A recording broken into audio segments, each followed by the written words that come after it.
বীরভূম ইলামবাজার আরজিকরের পর বীরভূম সরকারি হাসপাতালে কর্তব্যরত অবস্থায় নার্সের শ্লীলতাহানি, থানায় অভিযোগ দায়ের। অভিযুক্ত গ্রেপ্তার না হলে আগামীকাল থেকেই কর্মবিরতি। বীরভূমের ইলামবাজার ব্লক প্রাথমিক স্বাস্থ্য কেন্দ্রের ঘটনা। বীরভূমের ইলামবাজার ব্লক প্রাথমিক স্বাস্থ্য কেন্দ্রে শারীরিক অসুস্থতা নিয়ে এক যুবক চিকিৎসা করাতে আসে। সঙ্গে তার পরিবারও ছিল। এমার্জেন্সি বিভাগে স্ট্রেচারে চিকিৎসার সময় মহিলা নার্সকে শ্লীলতাহানি করে বলে অভিযোগ। কর্তব্যরত নার্সের অভিযোগ, ইমার্জেন্সিতে ট্রিটমেন্ট অবস্থায় তার গায়ে হাত দিয়ে অসভ্য আচরণ করে। মুহূর্তের মধ্যে এই ঘটনা সামনে আসতেই চাঞ্চল্য ছড়িয়েছে ইলামবাজার ব্লক প্রাথমিক স্বাস্থ্য কেন্দ্রে। ইতিমধ্যে ঘটনাস্থলে ইলামবাজার থানার পুলিশ। গ্রেপ্তার যুবক। বলছি, আপনার ঠিক কি অভিযোগ আর কি ঘটনা ঘটেছে?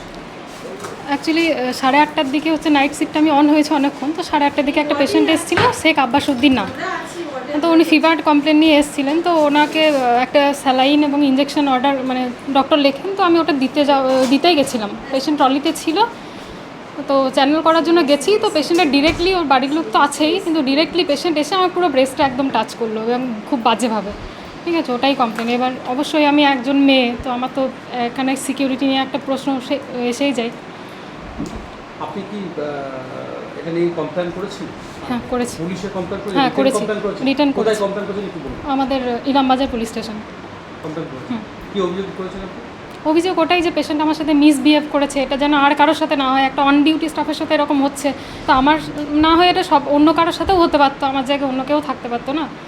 তো ওই কারণে কি বলবেন? নিরাপত্তা অবশ্যই দরকার, আর ওই সময় তো কি আর বলবো, অবশ্যই দরকার। নাইট শিফটে ডিউটি করছি। আপনি আপনার ঊর্ধ্বতন কর্তৃপক্ষ জানিয়েছেন? সবাই জানেন, অলরেডি দিদি আছেন, স্যারও এসেছিলেন, আমার যে বিএমওইচ স্যার আছেন উনিও এসেছিলেন, সবাই আছেন। পুলিশ কি এসেছে? পুলিশও এসছে। কি ঘটনা ঘটেছে? আমি ডিউটি করছিলাম, একটা ঠিক 8:30টার দিকে একটা পেশেন্ট এলো। পেশেন্টটা ফিভার নিয়ে আমার কাছে এসেছিলো, তো পেশেন্ট পার্টিও সবাই উত্তেজিত যে একটা জ্বর, তার জন্য যদি উত্তেজিত হয়। তারপরে পেশেন্টের প্রেশার যেরকম নিয়মিত চেক করা হয়, সমস্ত কিছু দেখার পর পেশেন্টকে অ্যাডভাইস দেওয়া হলো। একটা আইভি ফ্লুইড দেওয়া হয়েছিল, কিছু র্যান্টাগনডেম ইঞ্জেকশন দেওয়া হয়েছিল। যাওয়ার পর যখন দিদি সেই পেশেন্টটাকে আইভি ফ্লুইড দিতে যায়, তখন পেশেন্ট পার্টি বা পেশেন্ট পার্টিকে কেউ ধরেই না।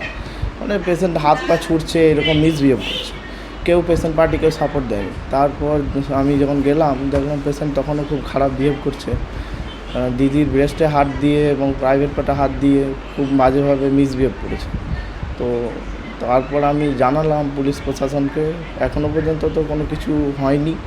আর সকালের মধ্যে যদি এর কোনো ব্যবস্থা না নেওয়া হয়, আমি ডিউটি করব না, বাকিরাও আশা করি কেউ করবে না। এটা কোথায় হয়েছে? কোথায় এসে আমার হসপিটালেই, বিপিএসসিতেই, এমার্জেন্সিতেই, এখন ইলামবাজার হসপিটালে বিপিএসসিতে এমার্জেন্সির মধ্যেই ঘটনাটা ঘটেছে। এমার্জেন্সির মধ্যেই ঘটনা। পেশেন্টটার নাম হচ্ছে আব্বাসউদ্দিন, 30 বছর বয়স। হয়তো শুনছি ছোটো চক বা এখানে যে ইলামবাজার থানার আন্ডারে, সেখানে বাড়ি। আমি চাইছি যে আজকে চারিদিকে যেরকম চলছে, আজকে আরজিকর বলুন আর যেখানে যা বলুন, ডাক্তারদের কিছু হয় না, আলটিমেটলি এরকম ঘটনা ঘটে আর চাপা পড়ে থাকে। যদি পুলিশ প্রশাসন কোনো একটা নেসেসারি স্টেপ না নেয়, তা আমি অন্ততপক্ষে আমি ডিউটি করব না। কাল থেকেই আমার পুরো অফ হয়ে যাবে ডিউটি। বাকিরা কী করছে আমি জানি না, আশা করি কেউই করবে না। আর আমি কমপ্লেন করেছি এবং ইমিডিয়েট একটা নেসেসারি স্টেপ নিলে আমি ডিউটি করব, না হলে করবো না। না, কোনো মদ্য অবস্থায় ছিল না, পেশেন্ট একদম নর্মাল অবস্থায় ছিল। এখন প্রতিটা পেশেন্টই এরকম হয়ে গিয়েছে, যারা আসে ডাক্তারদের সঙ্গে মিসবিহেভ করা একটা অভ্যাসে পরিণত হয়েছে। তাই এর যথাযথ ব্যবস্থা নেওয়া দরকার। নিরাপত্তা বলে কিছুই থাকে না, না কোনো সিকিউরিটি থাকে বা কেউ কিছু থাকে না। অফিসিয়ালি কেউ পোস্টেড আছে কিনা আমি জানি না, কিন্তু রাত্রে প্রায় একাই ডিউটি করতে হয়, একসঙ্গে আউটডোর পড়ে যায় এমার্জেন্সিতে, নিজেকেই লাইন মেনটেন করতে হয়, নিজেকেই সমস্ত কিছু চিকিৎসা করতে হয়। না সিকিউরিটি ব্যবস্থা আছে, না কিছু আছে, কোনো ব্যবস্থা নেই।